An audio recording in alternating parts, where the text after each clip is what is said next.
Kia ora and hello from Aotearoa, New Zealand. My name is Sarah McCallum. I am a senior lecturer at the School of Architecture at Otago Polytechnic in Ōtepoti, Dunedin. This talk is titled Assembled Value, Heritage of the Non-Iconic Kind. Today, I position this discussion as a critique of the dominant heritage discourses that privilege architecturally coherent and visually recognisable sites. Instead, I turn to a marginal landscape, where value emerges through fragmented physical remains, intangible histories, and ongoing cultural practices. Ōtepoti, Dunedin is a city of around 130,000 people, located in the Otago region of Te Waipounamu, the South Island of Aotearoa, New Zealand. Geographically, Ōtepoti is situated at the base of a long, narrow harbour that extends inland from the Pacific Ocean, a landscape that has long shaped patterns of movement, settlement, and cultural meaning for our people. The area has a long history of occupation, beginning with indigenous kaitahu presence dating back to around 1000 AD. European activity began with seasonal sealers and whalers in the late 18th century, and this was followed by formal colonial settlement in 1848, which established the foundations of our contemporary city. The central city itself is characterised by a very well-preserved collection of Victorian and Edwardian architecture, and this legacy has come to dominate how Dunedin's heritage is understood and represented, privileging a coherent, monumental, and largely colonial urban identity. But if we look beyond this visible core, we find a really complex and interesting set of cultural landscapes, as well as landforms and sites that sit outside of these dominant frameworks. Often these are rural, fragmented, decaying, or embedded within oral traditions, and these places challenge object-based and architecturally focused definitions of heritage, pointing instead to heritage as something that is actively produced through cultural practices, memory, and relationships to land. It is within this context that Hereweka Harbour Cone emerges as a really interesting case study, and I believe that the exploration of Hereweka challenges more commonly understood heritage narratives and opens up alternative ways of understanding value beyond the iconic architectural object.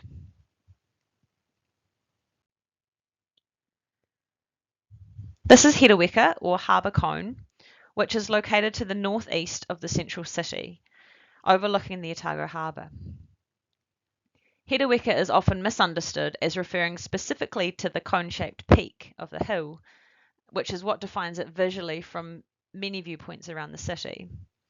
But the hill itself is actually called Pukemata. Hereweka is a broader area. This is represented in red on the left map, and it's a 324 hectare parcel of rolling farmland, which was bought by the Dunedin City Council in 2008. Although it's visually really prominent, Hereweka sits somewhat at the edge of the city, both geographically and conceptually.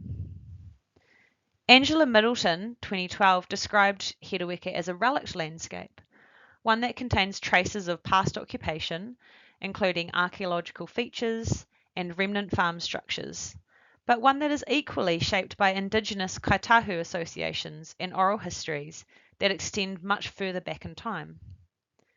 Rather than presenting a singular or coherent narrative of heritage, Hereweka holds multiple layers of meaning that coexist within the same rolling landscape.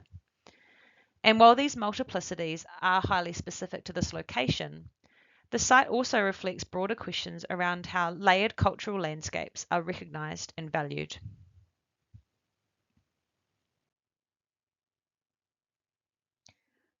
Within this land, we can identify many layers, beginning with early geographical histories, specifically the Dunedin volcano, which began erupting around 16 million years ago. This resulted in the formation of the entire Otago Harbour and the hilly landforms that characterise the peninsula that Hereweka sits on. We can also identify pre-colonial histories, which are embedded in the land through traces of use, and expressed through kaitahu oral narratives that underpin the identity and the very name of this place, Hereweka, meaning to snare weka. We might also consider archaeological evidence, like stone tools and early burial sites, as well as fallen trees from ancient forest, that remind us that this place was a place long before European settlers arrived. We can identify colonial interventions, the clearing of native bush, the imposition of the boundary, and the settlement of the area for farming in the 19th century. Some of these traces remain through photographic evidence, such as this early photo of the Sandymount Dairy Factory in the area that marks the activity and production that once defined this place as a really bustling location. Visible evidence of these interventions still remain in situ in the form of low stone boundary walls, as well as farm fences, macrocarpa windbreaks, sheep tracks, rural buildings, and houses in various states of decay.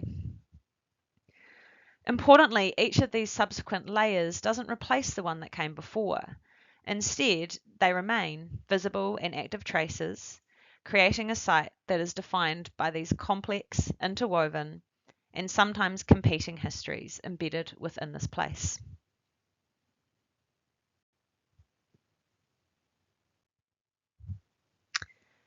To read this site, I draw on critical heritage studies, which shifts the focus away from heritage as a fixed set of objects, and instead understands heritage as something actively produced through interpretation, storytelling, and cultural practices. This challenges what Laura Jane Smith terms the authorized heritage discourse, or AHD, a dominant Western framework for understanding heritage, which is often self-reinforcing. As Smith describes it, it focuses attention on aesthetically valued material objects and places that are preserved and passed on in order to shape collective identity. In doing so, this discourse prioritizes the tangible, particularly monumental architecture, and reinforces the authority of experts in determining what counts as heritage. By framing heritage as something bounded and object-based, it not only defines value, but also systematically excludes other forms of meaning. In a context like Ōtepoti Dunedin, this is really visible in the emphasis placed on our colonial architecture, which has come to represent the city's heritage and as a result plays a significant role in shaping its identity. From an alternative perspective, critical heritage studies may consider those places which are fragmented or layered, relational, or interpreted. The problem with the dominant framework is that it excludes a wide range of places.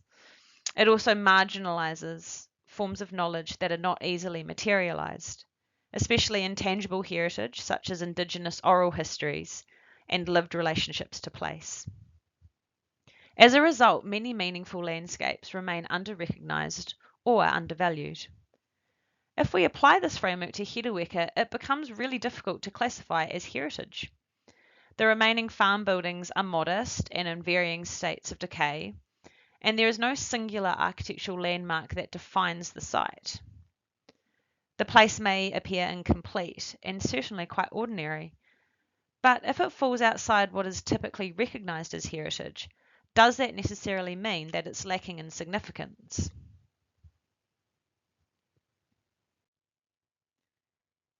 If we take that question further, if the limitation lies in the framework itself, then the same site can be understood quite differently if viewed through another lens. Drawing again on critical heritage studies, Rodney Harrison produces a more relational, or what he describes as a dialogical model of heritage, where value emerges through the relationships between people, objects, places, and practices, rather than being located in a single category such as the natural or the cultural. From this perspective, the remnants of farm structures begin to read as evidence of colonial occupation and the transformation of the land that resulted. Features such as boundary walls, sheep tracks, and clearings reveal how the landscape was reorganised and controlled. And at the same time, kaitahu narratives provide a continuous thread of meaning that does not depend on the preservation of physical structures. What this shift makes clear is that heritage is not simply identified, it is actively interpreted through the relationships we draw between these different elements. This layered reading of the site provides a much richer and, I believe, more complex understanding of the past. And central to this reading is that relationship between the tangible and the intangible. At Hedeweka, oral histories are not just a contextual or cultural addition to the physical site. They are inseparable from the material landscape in how the place is understood and experienced. And at the same time, the material remnants are not only valuable as fixed objects, but rather as a broader network of meaning tied to land use, memory, and identity. And it is these connections that give the site its real significance.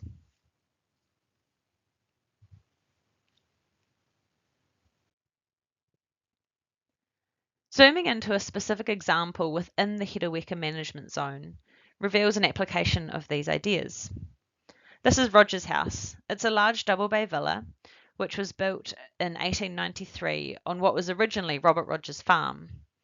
This is the only remaining inhabitable dwelling on the property from the early European settler era.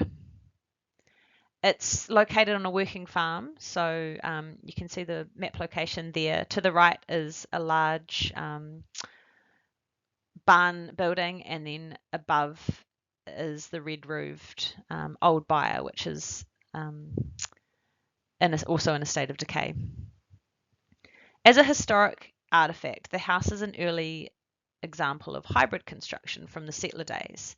It combines pit-sawn structural elements with milled finishing timbers, and this gives us a glimpse into the skills and resourcefulness of early settlers, but also some understanding around the access to markets that developed as the city grew and connections expanded.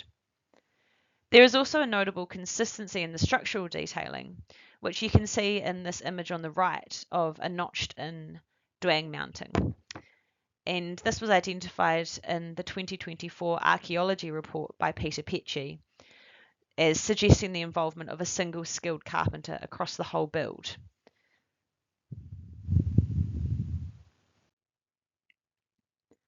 The house is in a dilapidated condition, having been home to squatters and exposed to the elements for many years now. And you can see from some of the images on this slide that I see anyway, a really fascinating tapestry to this building. Layers of decaying cladding, windows that have been removed and boarded up, decorative finishes from various eras, as well as a range of objects and furniture throughout. I argue that the significance of this house doesn't lie in its completeness, but in the accumulation of these traces, of the peeling surfaces, the exposed structure, the interiors that have been reworked and inhabited, and together articulate a layered history of occupation, adaptation, and also of abandonment. In this sense, the house becomes legible not as a finished architectural object, but as an ongoing record of the changing relationships between people and landscape over time.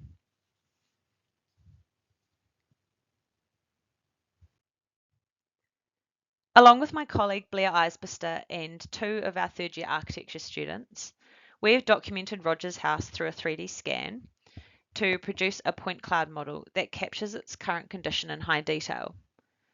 This data has then been used to generate a BIM model, which allows the building to be reconstructed spatially in a digital realm. This process isn't purely about recording what is there, but also about selecting, organising, and interpreting the fragmented state that exists, and then translating this into an accumulation of discrete data points. Both the act of scanning and the process of translation involve interpretation and intentional decision making. If we take the scan, for example, the outcome is highly dependent on atmospheric conditions and can be influenced by accessibility. For example, the presence of vegetation that in this instance obscured entire sections of the building.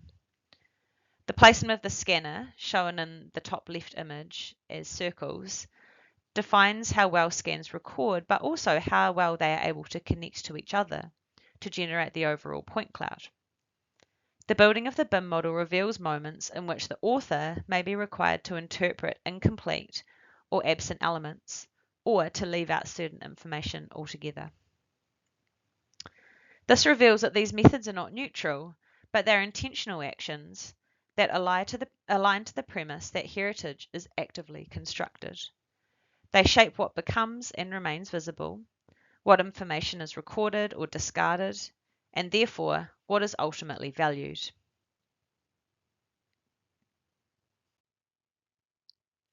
From this emerges the concept of what I'm calling assembled value. Rather than locating heritage value in a single building or moment, this concept recognizes that value is produced through the coming together of multiple elements, including material traces, oral histories, and landscape transformations. No one component is sufficient on its own, but together they create a meaningful whole. In this sense, value is not inherent, but produced through relationships. Value is also not specific to time, but instead holds multiple temporalities, such as Indigenous histories that endure through oral story, colonial interventions that are now fragmenting or gone, but still leave traces on the land, and are recorded through these traces, as well as through historic photographs, maps, and diaries. Some contemporary interventions, such as attempts to stabilize, preserve, prop, and protect some of these structures. And then theoretical or analytical inquiries, like my own, which seek to reveal new interpretations of the past that may allude to future understandings or actions impacting on this land. Heritage here isn't about freezing any one of these moments, but about recognizing this ongoing conversation and coexistence.